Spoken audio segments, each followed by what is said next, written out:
Assalamualaikum warahmatullahi wabarakatuh. Nama saya Muhammad Amar Ghazoni dari kelas 12 IPA 2. Nah, di sini saya akan mereview buku yang saya telah baca, yaitu buku Sejarah Peradaban Islam karya Samrudin. Oke, mulai pertama dari pengertian buku ini. Buku ini membahas sejarah peradaban Islam sejak masa Nabi Muhammad sampai era modern sekarang. Nah, mengapa ini penting? Karena sejarah peradaban Islam menunjukkan bagaimana Islam berkembang menjadi kekuatan besar yang mempengaruhi dunia. Nah, buku ini disusun untuk menjadi referensi bagi mahasiswa, dosen, dan siapa saja yang ingin memahami sejarah Islam secara mendalam. Nah, apa manfaatnya? Manfaat membaca sejarah Islam ini, kita bisa belajar dari kejayaan masa lalu dan menghindari kesalahan yang pernah terjadi. Nah, di sini langsung ke kondisi Jazirah Arab sebelum Islam. Nah, sebelum Islam datang, bangsa Arab hidup dalam masyarakat yang bisa disebut jahiliyah atau kebodohan. Apa yang dimaksud jahiliyah? Ini bukan hanya tentang ketidaktahuan, tetapi juga menggambar kehidupan sosial yang kacau tanpa aturan hukum yang jelas. Masyarakat Arab dibagi menjadi dua kelompok utama. Kelompok pertama itu Arab Badui, yang kedua Arab Hadhar. Apa itu Arab Badui? Arab Badui adalah hidup nomaden di padang pasir yang bergantung pada peternakan. Lalu apa itu Arab Hadhar?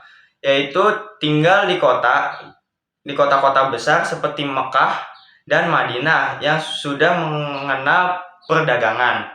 Apa dampaknya? Kehidupan mereka keras dan konflik antara suku yang kemudian berubah setelah Islam datang. Nah, yang ketiga ini Nabi Muhammad SAW dan awal peradaban Islam. Nah, Nabi Muhammad SAW lahir di Mekah pada tahun 571 Masehi dan diutus sebagai Rasul untuk membawa ajaran Islam. Apa yang membedakan Nabi Muhammad dari pemimpin-pemimpin yang lain?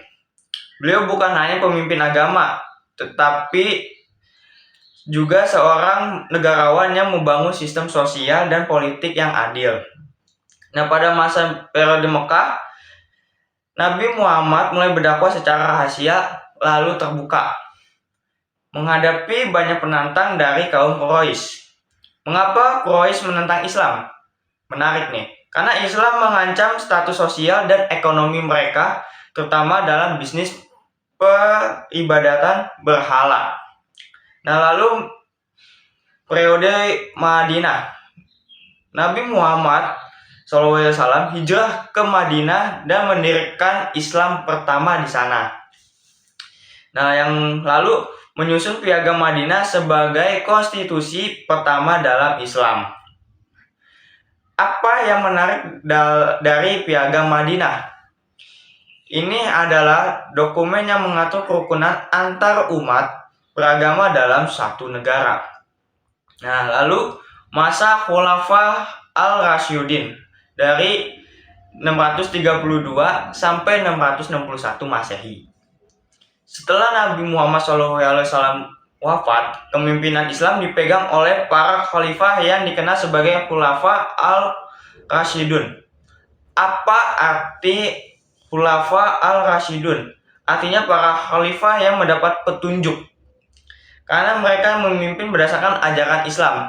Nah, ada 4 khalifah yang berkontribusi. Yang pertama ada Abu Bakar As-Siddiq.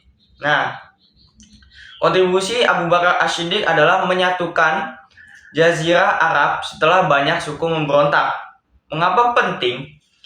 Jika Abu Bakar gagal, Islam bisa terpecah sejak awal. Lalu yang kedua ada Umar bin Khattab. Nah, kontribusi Umar bin Khattab itu memperluas wilayah Islam hingga ke Persia dan Romawi Timur. Apa dampaknya dari Umar bin Khattab ini? Islam menjadi kekuatan global untuk pertama kalinya. Lalu yang ketiga ada Utsman bin Affan. Itu kontribusinya menyusun mushaf Al-Quran dalam satu versi standar. Kenapa ini perlu? Agar tidak ada perbedaan dalam membaca Al-Quran. Nah, lalu yang terakhir ada Ali bin Abi Thalib. Kontribusinya itu menghadapi konflik internal yang menyebabkan perpecahan umat. Apa pembelajarannya? Politik bisa menjadi tantangan besar dalam menjaga persatuan Islam. Lalu ada dinasti Islam yang berpengaruhi. Nah, setelah era Khulafa al-Rasyidin, Islam diperintah oleh berbagai dinasti yang masing-masing memberikan kontribusi besar. Apa itu dinasti? Nah, dinasti itu adalah pemerintahan yang diwariskan secara turun-temurun dalam satu keluarga. Nah, yang pertama dinasti Umayyah dari 661 sampai 750 Masehi. Nah, dinasti ini memperluas Islam hingga Spanyol di barat dan di India di timur. Apa dampaknya? Islam menjadi salah satu kekuatan terbesar di dunia saat itu.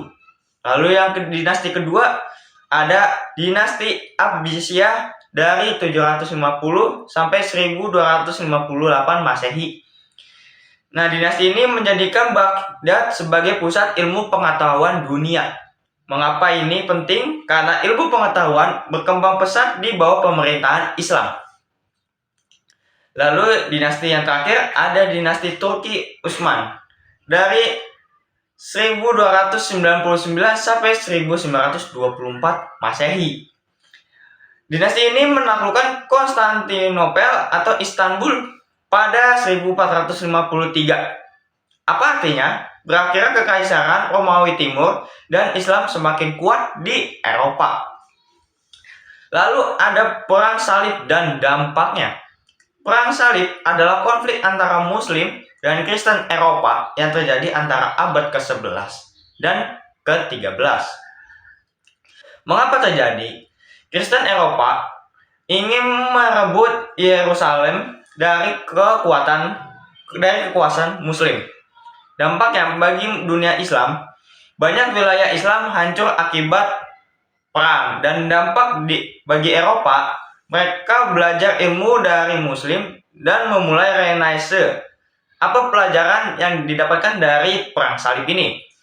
Konflik bukan hanya soal agama, tapi juga politik dan ekonomi.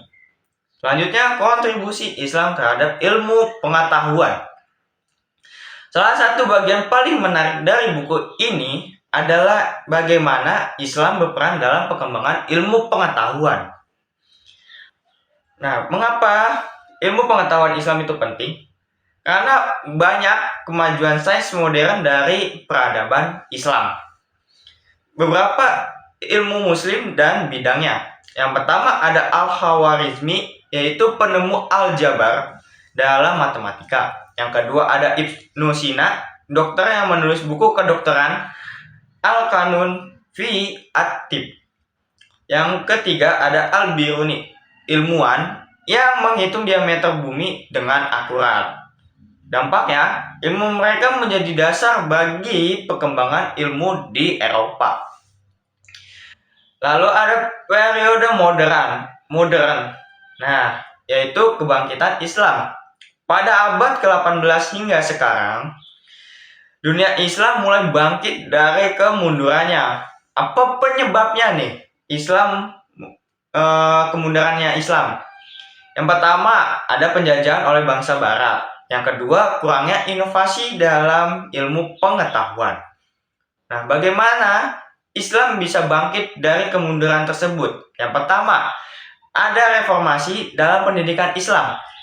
Yang kedua, perlawanan terhadap kolonialisme. Apa tantangan Islam pada saat itu? Yaitu pesaing dalam teknologi, dan yang kedua, misinformasi tentang Islam di dunia Barat.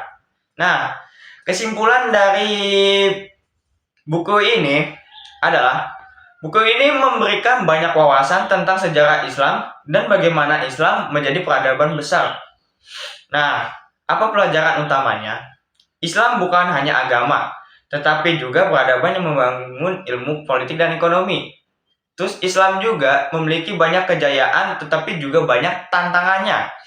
Lalu umat Islam harus belajar dari sejarah untuk membangun masa depan yang lebih baik.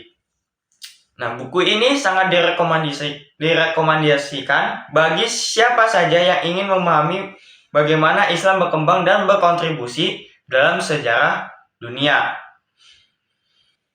Pesan akhirnya dari buku ini, sejarah adalah guru terbaik. Jika kita belajar dari masa lalu, kita bisa membangun masa depan yang lebih baik. Oke, sekian dari saya yang telah saya sampaikan. Saya bacakan buku ini.